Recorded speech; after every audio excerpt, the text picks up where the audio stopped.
Assalamualaikum warahmatullahi wabarakatuh. Salam jumpa saudara pada pertemuan perdana dalam mata kuliah biokimia. Kita akan bahas mengenai struktur dan klasifikasi karbohidrat. Bagian ini dibagi menjadi tiga. Bagian pertama adalah monosakarida, bagian kedua adalah disakarida dan oligosakarida, dan ketiga adalah polisakarida. Baik, untuk bagian pertama ini kita akan bahas mengenai monosakarida.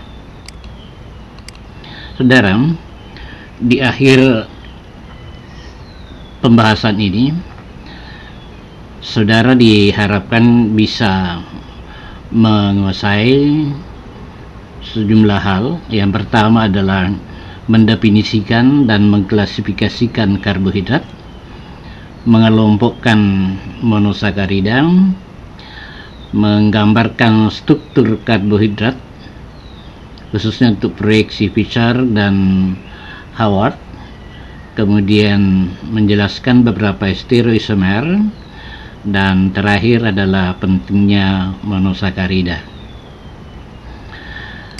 Baik,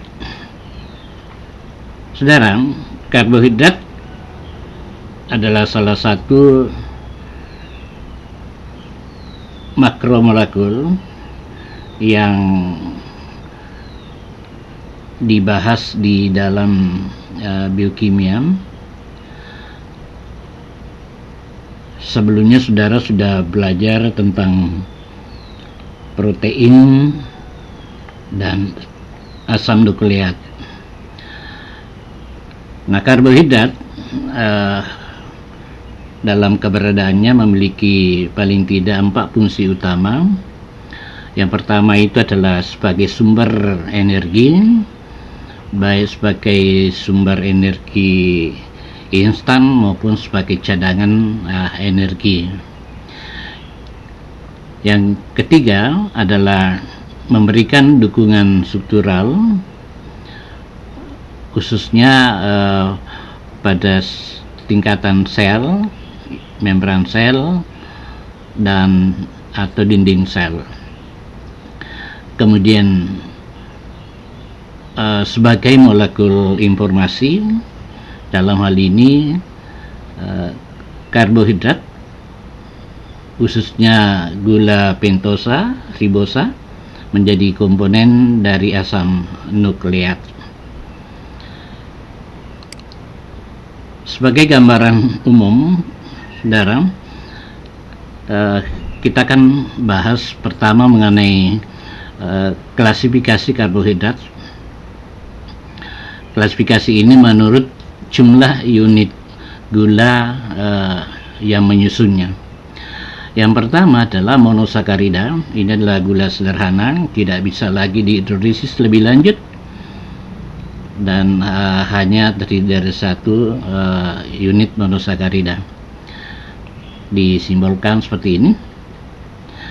Kemudian monosakarida dapat diklasifikasikan menurut jumlah atom C-nya, sehingga kita kenal ada triosa, tetrosa, pentosa, heksosa, heptosa. Ini berikutnya ini akan dibicarakan tentang ini. Lalu kelompok kedua adalah disakarida. Ini adalah karbohidrat dengan 2 unit monosakarida. Jadi hasil kondensasi dari 2 monosakarida. Misalnya laktosa itu disusun dari galaktosa dan glukosa, maltosa, glukosa dan glukosa, berarti 2 unit glukosa, dan sukrosa dari glukosa dan fruktosa. Kemudian yang ketiga adalah oligosakarida. Ini adalah karbohidrat dengan 3-10 unit monosakarida. Kelompok oligosakarida ini lebih banyak memainkan peran struktural.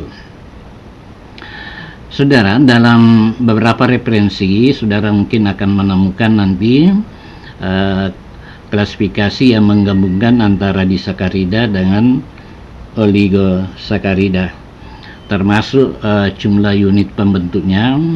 Saudara bisa mendapatkan jumlah yang berbeda. Dan kelompok ketiga adalah polisakarida. Ini tentu lebih dari jumlah pada oligosakarida. Polisakarida ini ada yang linier, tidak bercabang, dan ada yang bercabang. Baik, saudara. Selanjutnya kita masih akan memberi gambaran umum yang dalam hal ini adalah karbohidrat, pengertian karbohidrat itu sendiri.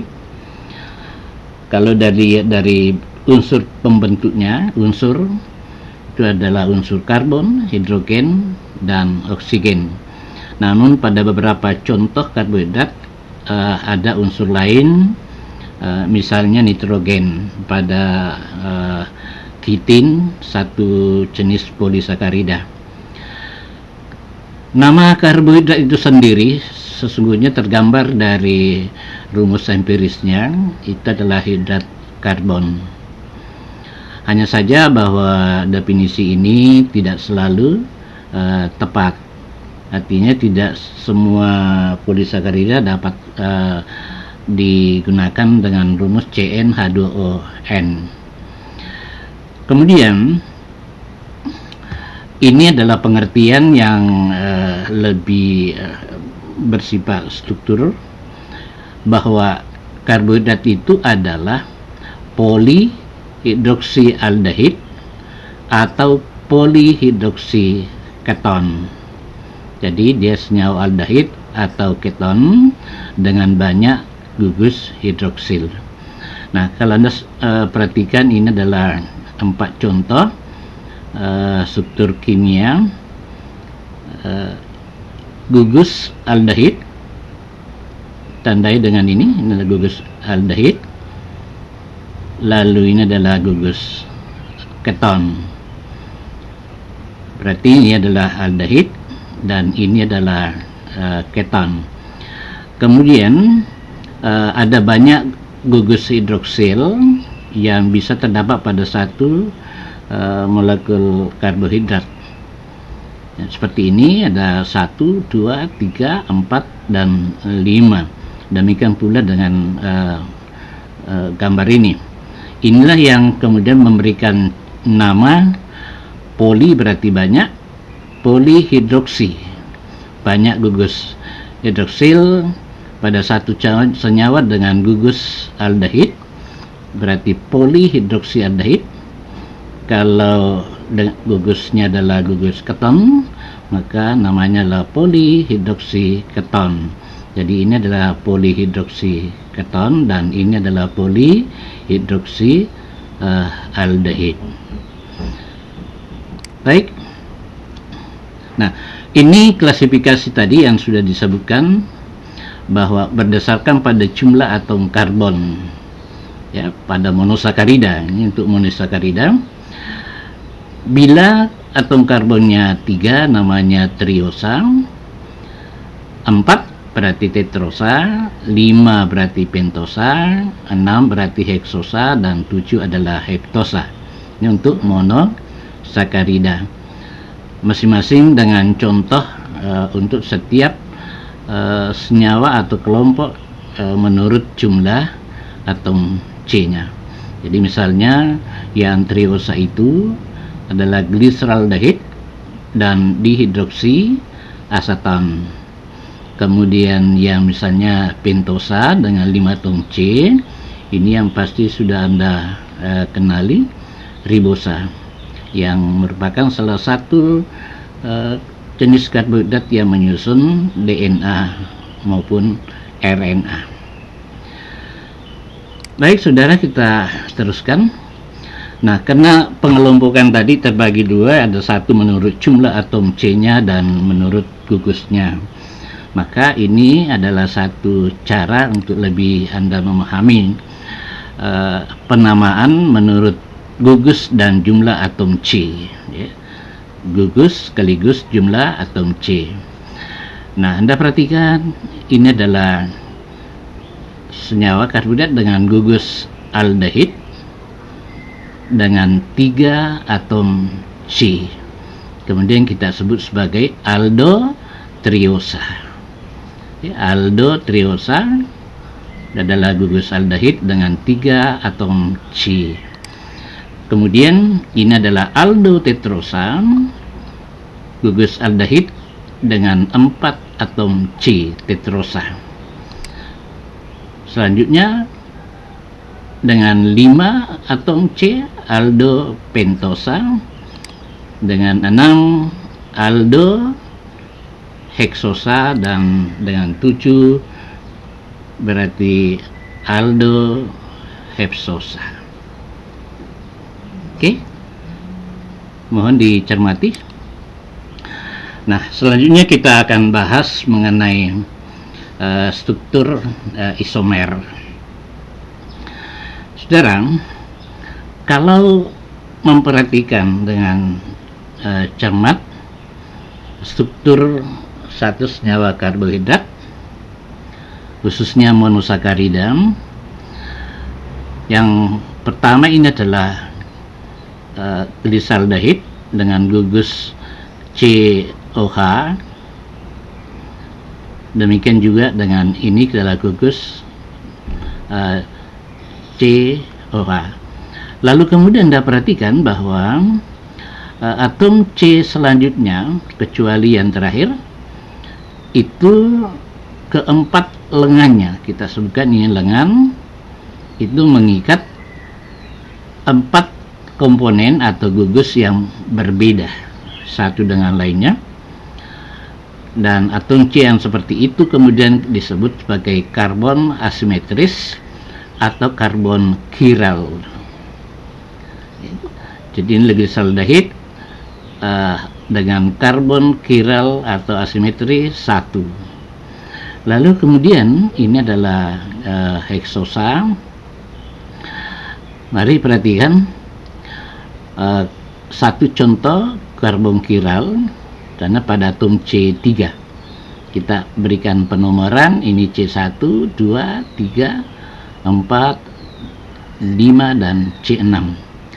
Nah, sebagai contoh pada C3 gugus yang melekat padanya, satu adalah hidrogen, 2 adalah hidroksil, dan satu lengan untuk satu keseluruhan ini. Kemudian yang ini juga satu bagian, maka disebutlah C3 ini adalah C chiral atau C asimetris. Itu sudah satu. Nah, bagaimana kalau misalnya ini, apakah dia chiral atau bukan? Nah, kembali identifikasi gugus yang melekat kepadanya, ini satu gugus aldehid, lalu ini hidroksil, lalu H, dan keseluruhan ya, 4 lainnya, ini satu kesatuan. Berarti C ini juga mengikat 4 gugus yang berbeda satu dengan lainnya. Berarti sudah ada 2 C chiral. Kemudian bagaimana dengan ini C keempat? Hal yang sama, mengikat, ini satu bagian keseluruhan, kemudian ini juga satu bagian, dan satu hidrogen dan OH. Berarti C ini juga adalah C chiral atau C asimetris. Lalu bagaimana dengan ini C? C ini adalah C chiral karena mengikat komponen yang berbeda, satu, ini yang kedua, dan ini yang ketiga. Selanjutnya keseluruhan ini adalah satu bagian, maka C ini juga adalah C chiral. Tapi dengan ini tentu saja kalau diuraikan ini tidak akan sama. Dengan demikian atom molekul ini kita belum tahu ini molekul apa. Molekul ini memiliki 4 atom C chiral. Ini yang pertama, kemudian ini yang kedua, ketiga, keempat. Jadi ada 4 atom C chiral. Nah, saudara, Ini perlu diperhatikan bahwa senyawa apapun yang mempunyai satu atau lebih atom karbon asimetris atau atom C chiral itu akan menunjukkan dua sifat, yakni aktivitas optik dan stereoisomerisme. Jadi saya ulangi, senyawa apapun yang mempunyai satu atau lebih atom karbon chiral itu akan menunjukkan sifat aktivitas optik dan stereoisomerisme. Mari kita lihat beberapa contoh. Inilah isomer aldosa dan ketosa. Ini adalah dua senyawa. Isomer itu adalah senyawa yang memiliki rumus molekul yang sama tetapi dengan rumus struktur yang berbeda. Ini adalah rumus strukturnya berbeda. Perbedaannya itu adalah ini mengandung gugus aldehid, sedangkan ini mengandung gugus keton. Gugus aldehid menunjukkan namanya sebagai gula aldosa, dan ini adalah gugus gula ketosa. Jadi antara aldosa dan ketosa itu adalah satu isomer. Dengan kata lain, semua karbohidrat yang memiliki gugus aldehid itu tergolong aldosa, dan semua yang memiliki gugus keton tergolong ketosa. Baik, kita lanjut lagi dengan isomer D dan L, destro dan lepo. Ini adalah isomer optik. Ini adalah senyawa, sekali lagi isomer adalah senyawa dengan rumus molekul yang sama dan rumus strukturnya berbeda. Nah, perhatikan dulu antara dua senyawa ini. Ini adalah gliseraldehid, kemudian ini adalah gliseraldehid juga, tetapi hal yang berbeda adalah antara gliseraldehid yang pertama dan kedua itu menunjukkan bayangan cermin. Satu gugus hidroksilnya berada di sebelah kanan dan yang satunya berada di sebelah kiri. Karena itu senyawa, dan ini menjadi acuan, senyawa yang berada pada sebelah kanan gugus OH itu diberikan notasi D, destro, dan yang sebelah kiri adalah lepo. Mari kita lihat contoh glukosa. Mengapa disebut ini D glukosa dan ini adalah L glukosa? Perhatikan baik-baik, keduanya memiliki gugus fungsional yang sama, yakni aldehid. Kemudian pada C2 itu semuanya berada di sebelah kanan. Kemudian C3 OH gugus hidroksil berada di sebelah kiri, atom C keempat di kanan, dan atom C kelima satu berada di sebelah kanan dan yang satunya berada di sebelah kiri. Nah, yang ada di kanan diberikan notasi D, destroglukosa, dan L, levoglukosa. Oke. Nah, yang menjadi acuan dasar tentu adalah gliseraldehid. Kemudian posisi yang menunjukkan dextro itu, D itu adalah pada atom C1 dari yang terakhir. Satu dari yang terakhir. Kalau dihitung dari gugus fungsionalnya, ini adalah C1, lalu kemudian diberikan nomor sampai ke C6. Yang terakhir berarti C6, CH2OH. Nah, yang perlu Anda perhatikan adalah satu atom C1 dari yang terakhir. Yang terakhir adalah C6, berarti C5. Manakala OH, gugus OH ada di kanan, berarti itu adalah D, dan manakala di kiri itu berarti L. Nah, seperti tambah penjelasan, bagaimana misalnya jika atom C itu karbohidrat itu atom C-nya adalah berjumlah 5, berarti CH2OH berada pada atom C5, maka yang dimaksud atom C1 yang terakhir adalah C4. Nah, di sana Anda perhatikan letak gugus OH. Bila di kanan berikan D, dan bila di kiri berikan dengan notasi L. Nah, ini sekedar satu tambahan bahwa di alam sesungguhnya yang terdapat itu adalah D glukosa.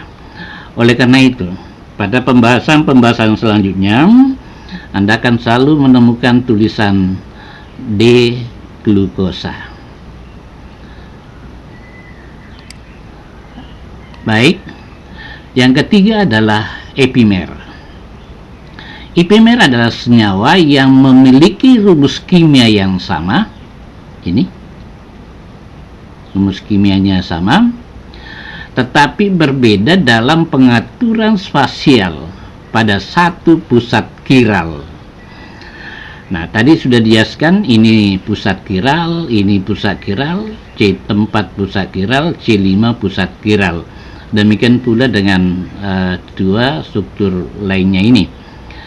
Nah, yang perlu diperhatikan adalah epimer hanya berbeda dalam satu pusat kiral. Nah, Anda perhatikan antara glukosa. Apakah manosa itu adalah epimer dari glukosa? Apakah galaktosa epimer dari glukosa? Silahkan diperiksa yang berbeda di antara keduanya. Misalnya glukosa dengan manosa, yang berbeda hanya pada atom C2, sedangkan lainnya itu sama. Jadi berarti glukosa dan manosa adalah epimer satu sama lain. Bagaimana dengan galaktosa? Nah, perhatikan rumus strukturnya, temukan hal yang berbeda. Salah satunya adalah satu-satunya adalah atom C4, di mana pada glukosa itu berada di kiri, sedangkan pada glukosa berada di kanan, yang lainnya itu sama. Artinya glukosa dan galaktosa adalah epimer. Nah, Anda bisa lihat lagi, apakah manosa dengan galaktosa adalah epimer? Silakan Anda perhatikan. Ini C2 berbeda, C3 sama, C4 ini berbeda, C5 sama, dan C6 tentu sama. Dengan demikian ada dua bagian yang berbeda, yakni C2 dan C4. Artinya apa? Antara galaktosa dan manosa bukan epimer.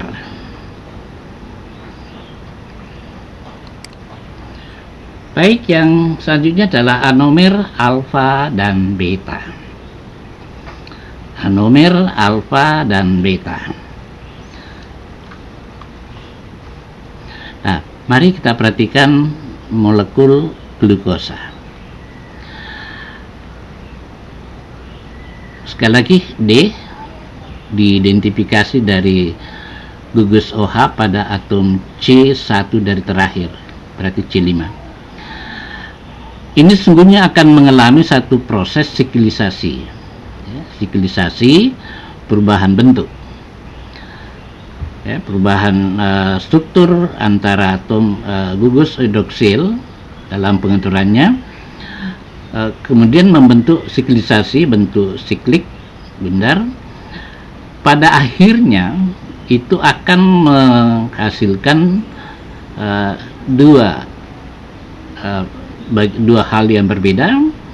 Yang pertama,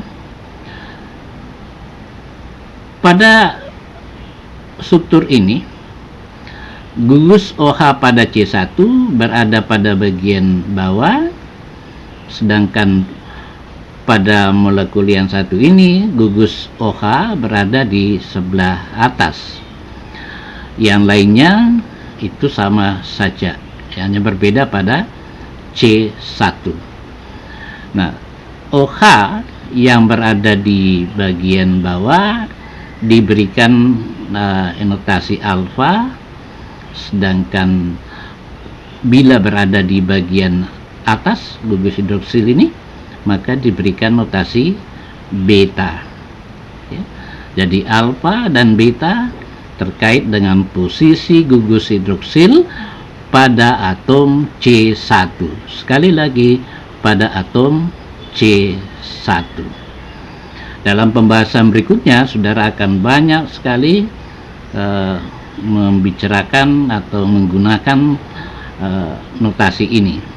Oleh karena itu, kiranya diperhatikan baik-baik ketika disebutkan alfa, maka Anda harus membayangkan struktur ini. Tidak hanya pada glukosa, ada pada galaktosa, ada pada fruktosa misalnya, termasuk juga dengan galaktosa dan monosakarida. Nah, ini adalah struktur isomer monosakarida. Baik, kita kemudian lanjutkan dengan satu struktur yang kemudian dikenal dengan formula atau proyeksi Haworth. Saudara, sesungguhnya ada dua rumus proyeksi yang saudara ketahui dari yang perlu saudara ketahui. Satu tadi ada rantai terbuka, ya, seperti ini adalah rantai terbuka, dan ini adalah rantai tertutup atau siklik. Nah, di dalam penjelasan selanjutnya, rantai terbuka ini dikenal sebagai rumus proyeksi Fisher, sedangkan yang tertutup itu adalah Haworth. Nah, ini yang dibicarakan di sini. Nah, sekarang ya, ada keterangan di sini, mohon untuk disimak baik-baik.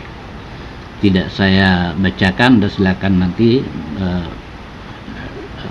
baca dengan baik-baik. Dikenal ada dua struktur. Yang pertama adalah piran segi 6. Perhatikan baik-baik, segi 6. Jadi ini sama segi 6, ini adalah oksigen. Dan yang satunya adalah segi 5, ya, segi 5 seperti ini. Maka struktur yang bersegi 6 itu adalah piran, dan yang bersegi 5 adalah furan. Glukosa yang berstruktur piran diberikan nama sesuai dengan molekulnya. Misalnya ini adalah glukosa, karena itu disebut dengan glukopiranosa. Saya ulangi, nama ini sesuai dengan struktur dan molekul di mana bentuk piran itu kemudian terlihat. Jadi ini adalah piran pada molekul glukosa. Apa tanda bahwa ini adalah glukosa? Tadi sudah dijelaskan bahwa satu-satunya perbedaan itu ada pada atom maaf, bukan pada atom, tetapi posisi gugus OH pada atom C4. Saya ulangi, pada atom C4, bila OH ada di bagian bawah, itu berarti glukosa, sedangkan manakala OH berada pada bagian atas, berarti itu adalah galaktosa. Jangan dikacaukan, tadi ada pembahasan mengenai alfa dan beta. Alfa dan beta yang diperhatikan adalah posisi OH pada C1, sedangkan pada C4 posisi OH akan menentukan apakah dia glukosa atau galaktosa. Glukosa bila OH ada di bagian bawah. Nah, dengan demikian, kalau diberikan nama lengkap, ini adalah alfa, ini D-glukopiranosa. Jadi alfa D gluko bentuk piran, jadi alfa D glukopiranosa. Sedangkan gambar kedua ini masih struktur piran dan juga adalah struktur glukosa, tetapi posisi OH pada atom C1, ini C1, itu berada di atas, karena itu namanya beta. Dengan demikian nama lengkapnya adalah beta D glukopiranosa. Nah, sekarang bagaimana dengan senyawa dengan bentuk furan? Nah, Anda perhatikan bahwa ini adalah senyawa karbohidrat monosakarid dengan 6 atom C. 1, 2, 3, 4, 5, 6. Nah, sekarang perhatikan pada atom C2. Ulangi, pada atom C2. Bila gugus hidroksilnya berada di bagian bawah, itu adalah alfa, dan bila berada di bagian atas, itu adalah beta. Pada atom C2 untuk bentuk furan, dalam hal ini adalah fruktosa. Ini adalah senyawa fruktosa dengan struktur bentuk furan, karena itu namanya fruktofuranosa, dengan gugus OH alfa, maka nama lengkapnya adalah alfa D fruktofuranosa, sedangkan yang ini adalah beta D fruktofuranosa ya. Jadi bentuk furan. Baik. Kemudian masih tentang proyeksi Haworth, menjelaskan proses pembentukan struktur alfa dan beta yang baru saja kita uraikan ya, dari bentuk rumus Fischer, bentuk rantai terbuka, lalu kemudian mengalami siklisasi dan menghasilkan struktur alfa glukopiranosa dan beta glukopiranosa. Bentuk dasarnya adalah piran. Demikian pula dengan ini adalah bentuk furan. Ini adalah molekul sukrosa dalam formula proyeksi Fischer yang setelah mengalami siklisasi menghasilkan dua bentuk akhir, yakni alfa fruktofuranosa dan beta fruktofuranosa. Ini sudah bagaimana proses itu tadi terjadi dan memudahkan Anda untuk memahami. Perhatikan, ini adalah rumus proyeksi Fischer. Ini rantai terbuka. Kemudian akan mengalami nanti siklisasi seperti yang baru saja dijelaskan. Nah, secara teknis bagaimana kemudian kita bisa menandai posisi masing-masing gugus tadi setelah berubah dari Fischer ke Haworth. Nah, ini persis sama. Jadi perhatikan baik posisi pada C5, dia akan bergerak menempati posisi OH. Selanjutnya OH akan bergerak menggantikan posisi CH2O. Demikian pula dengan CH2O akan bergerak menempati posisi H yang sebelumnya bergeser. Jadi hasilnya seperti ini. CH sekarang ini, lalu OH ada di sini, dan kemudian CH2O ada di sini.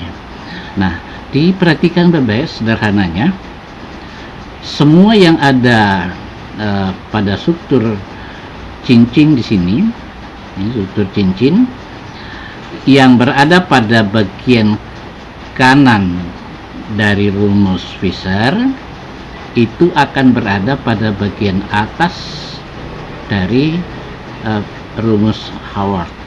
Sementara yang ada di bagian kiri dari rumus Fischer akan berada di bagian bawah. Anda boleh perhatikan baik-baik. Ini C6 ada di sebelah kiri, dan di dalam rumus proyeksi Haworth ada di bagian atas. Kita ambil contoh yang nomor 2. Ini ada di bawah sebelah kiri, sebelah kanan pada Fischer, dan di rumus struktur Haworth pada C2 ini akan berada di bagian bawah. Ini C2 ya. Demikian yang lainnya. Nah, khusus untuk ini, mengapa tanda ini kemudian kita bisa bahasakan bahwa posisi OH itu memungkinkan ada di bagian atas dan juga memungkinkan ada di bagian bawah. Apabila ada di atas, itu berarti struktur beta, dan bila ada di bagian bawah berarti struktur alfa, seperti yang baru saja kita jelaskan. Baik saudara, ini sekedar latihan kejelian dalam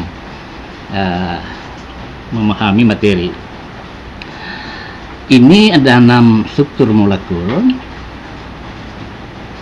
Ini adalah alfa D-glukosa, kemudian beta glukosa, alfa galaktosa dan beta galaktosa, alfa fruktosa dan beta fruktosa. Nah, sekarang yang mana yang menunjukkan posisi alfa dan yang mana menunjukkan posisi galaktosa? Anda ini kelihatan seperti serupa tapi tak sama. Perhatikan, saya berikan satu contoh. Alfa itu ini tidak diberi simbol. Ini adalah alfa dan sini adalah OH, berarti ini adalah beta. Ini kelihatannya ada kesalahan dan ada duanya sama ya. Kita ambilkan satu contoh yang sederhana antara galaktosa, alfa dan beta. Alfa ditunjukkan pada C1 OH, dan yang ini pada bagian atas berarti beta. Oke. Demikian juga dengan fruktosa, beta pada atom C2, yang diperhatikan C2 itu berarti beta, dan pada bagi gambar ini OH ada di bawah berarti alfa. Jadi untuk glukosa dan glukosa ini mohon tidak diperhatikan ada ada ketidaklengkapan. Nah, sekarang bagaimana melihat antara galaktosa dengan glukosa misalnya?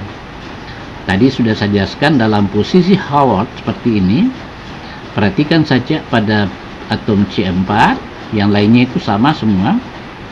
Kalau dia masing-masing alfa, maka jika OH di sebelah atas pada atom C4 itu berarti galaktosa, dan bila ada di bagian bawah ini adalah glukosa.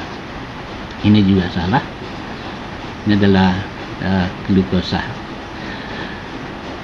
Jadi itu saja yang berbeda antara galaktosa dengan glukosa, sementara alfa dan beta yang diperhatikan pada atom C1. Demikian saudara pembahasan kita pada video kali ini.